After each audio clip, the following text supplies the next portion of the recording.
Después del matrimonio cada uno hará su vida, no interfieras en la mía, si aceptas, tal vez perdone tu maldad y arrogancia. Lo miré incrédula, sin entender cómo alguien con educación podía decir algo tan ridículo. Al ver mi silencio, asumió que cedía y se volvió aún más arrogante. Si eres obediente, tampoco te humillaré en público. Estaba convencido de que solo podría casarme con él en esta vida. Los espectadores esperaban el espectáculo. De pronto, se oyeron pasos desde el interior. El secretario del abuelo Mendoza apareció. ¿Qué alboroto es este? Detrás de él estaba Adrián. Hoy no usaba silla de ruedas, vestido con un traje tradicional, se veía mucho mejor. Al verme cubriéndome la mejilla, pasó entre la multitud, y se acercó. ¿Estás bien? Al verlo, recordé mi vida pasada, cuando vagué como un fantasma por las calles, sin rumbo. Un auto se detuvo lentamente y tras la ventana bajada, apareció este mismo rostro. Valeria, ¿qué haces aquí? Nunca me llamó cuñada, creí que me despreciaba, hasta que antes de morir, entendí la verdad. ¿Te duele? Preguntó de nuevo Adrián, al verme distraída. Alcé la vista y me encontré con sus ojos profundos, el calor me subió a los ojos, pero sonreí. No duele. Luciano resopló. ¿Qué te importa a ti, Adrián? Ella será tu cuñada. El secretario pareció sorprendido pero solo dijo entren, el señor los espera. Al pasar a mi lado, Luciano se tocó la nariz y susurró no olvides lo que te dije. Iba tan ufano como si ya tuviera el poder en sus manos, pero su euforia duró poco. Cuando todos entraron al salón, el abuelo Mendoza bajó apoyado en su bastón.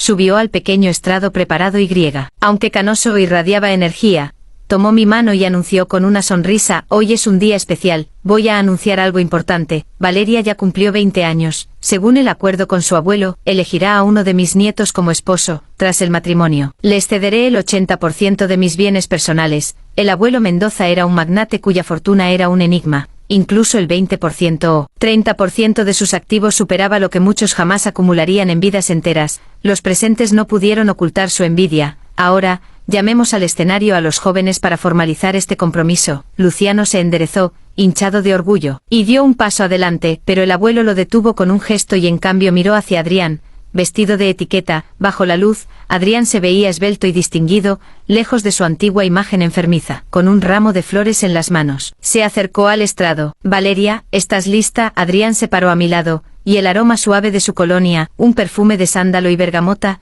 nada ostentoso pero inolvidable, me envolvió. En mi vida anterior, nunca había prestado atención a él. Siempre estaba al fondo de las reuniones de los Mendoza, callado, a veces sentado en su silla de ruedas, como si fuera un fantasma en su propia familia. Ahora, bajo las luces del salón, sus ojos oscuros parecían reflejar la llama de una vela, calmados, pero con una intensidad que me hizo temblar. Ligeramente Luciano se quedó petrificado, sus mejillas se volvieron rojas de ira, y los dedos se le apretaron tanto que sus nudillos palidecieron.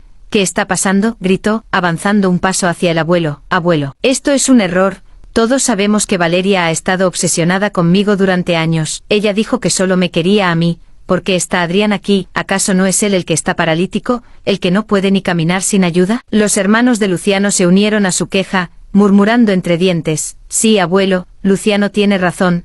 Valeria siempre hablaba de él, dijo el cuarto hijo, Marcos, con una sonrisa burlona.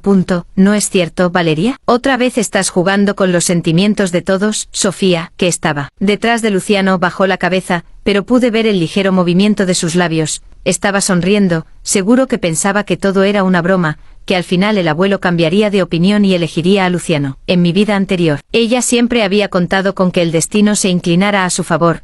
El abuelo Mendoza golpeó el suelo con su bastón, y el salón se quedó en silencio. Su rostro, arrugado por los años, se endureció, y su mirada pasó por cada uno de sus nietos como una espada. ¿Error? Ningún error. Es intencional en mi vida, dijo con una voz grave que resonaba en todo el lugar.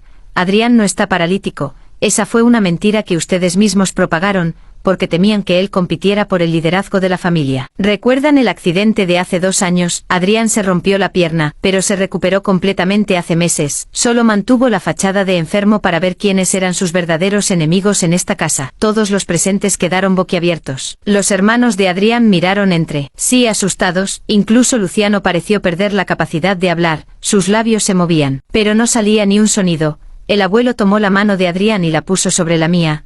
Nuestras palmas se tocaron, y sentí un calor que no había experimentado nunca con Luciano, no el calor de la obsesión, sino el de la calma. El de alguien que te ve como una persona, no como un trofeo. Valeria elige a Adrián, repitió el abuelo con una sonrisa, y como prometí, después de su matrimonio, le entregaré el 80% de mis bienes. Adrián será el próximo jefe de los Mendoza. Y Valeria será su esposa. Ningún otro tiene derecho a cuestionar esta decisión. Luciano finalmente logró hablar, pero su voz estaba quebrada. ¿Y yo? ¿Qué pasa conmigo, abuelo? Usted siempre dijo que yo era el más capacitado para liderar la familia. Valeria me mintió. Ella me dijo que me quería. Se acercó a mí furioso y quiso agarrarme de la muñeca, pero Adrián se interpuso entre nosotros. Su cuerpo, que antes parecía delgado, ahora era fuerte. Puso una mano en el pecho de Luciano y lo empujó hacia atrás con facilidad. No te acerques a ella, dijo. Adrián con una voz fría pero firme. Valeria ya no es tuya. Nunca lo fue. Luciano cayó de espaldas sobre una silla, y los invitados comenzaron a murmurar. Algunos miraban a Luciano con piedad, otros con burla. Sofía corrió hacia él y lo ayudó a levantarse. Pero cuando Luciano la miró, no vio el amor que siempre había visto antes, solo rabia. ¿Por qué no me dijiste que Adrián se había recuperado? Le gritó a Sofía. Tú también me mentiste. Sofía se asustó y retrocedió. Yo no sabía nada, Luciano. Te juro que no. Pero Luciano no la creyó. Se apartó de ella con desprecio y salió corriendo del salón, dejando a Sofía llorando sola. Los hermanos de Luciano siguieron sus pasos, murmurando que el abuelo había cometido un error irreversible. El abuelo Mendoza suspiró y miró a los invitados. La reunión termina aquí. Gracias a todos por asistir. Los espero en la boda de Valeria y Adrián, que tendrá lugar en un mes. Los invitados se marcharon uno a uno, mirándome y a Adrián con curiosidad. Mi padre se acercó a mí y me dio un abrazo. Estoy orgulloso de ti, Valeria. Elegiste bien. Mi madre, que siempre había estado del lado de Sofía, me sonrió tímidamente. Adrián es un buen chico, te tratará bien. Cuando todos se fueron, el salón quedó vacío excepto por mí, Adrián y el abuelo. El abuelo se sentó en un sofá y tomó una taza de té, mientras nosotros nos parábamos frente a él. Gracias, abuelo, dije con la voz llena de emoción. No sé cómo agradecerte. El abuelo sonrió. No me agradezcas a mí, agradece a tu abuelo, que siempre me dijo que eras una chica inteligente y fuerte. Yo solo hice lo que él habría querido. Luego miró a Adrián. Ahora te toca a ti, muchacho. Cuida a Valeria. No repitas los errores de tu hermano. Adrián asintió. Lo prometo, abuelo, nunca le haré daño. Después de que el abuelo se marchara, Adrián y yo estábamos solos. El silencio se hizo largo, pero no era incómodo. Finalmente Adrián habló. ¿Estás cansada? ¿Te puedo llevar a casa? Yo asentí. Caminamos hacia la puerta del Mendoza, y cuando salimos, el aire fresco de la noche me envolvió. Adrián abrió la puerta de su auto, un coche negro, sencillo pero elegante, y me ayudó a subir. Durante el viaje ninguno de nosotros habló. Yo miraba por la ventana, recordando mi vida anterior, las noches en las que lloraba en mi cama, la sensación de soledad que me consumía, la muerte dolorosa con el bebé en mi vientre. Ahora, todo era diferente. Tenía una segunda oportunidad, y esta vez, no la perdería. Cuando llegamos a mi casa, Adrián se apeó del auto y me ayudó a bajar. Me miró a los ojos y dijo: mañana vendré a visitarte, quiero hablar contigo sobre la boda.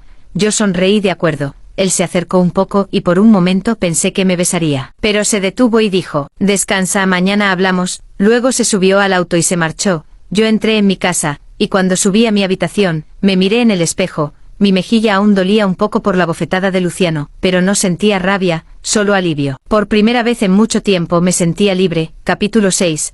La verdad de Adrián. Al día siguiente, me desperté tarde, el sol entraba por la ventana, y el aroma del café llegaba hasta mi habitación. Me levanté, me vestí con ropa cómoda y bajé a la cocina. Mi madre estaba allí, preparando tostadas, y mi padre leía el periódico. Buenos días, dije, sentándome en la mesa. Buenos días, hija, dijo mi madre, poniéndome una taza de café delante. Adrián llamó hace un rato, dijo que vendrá a las 11.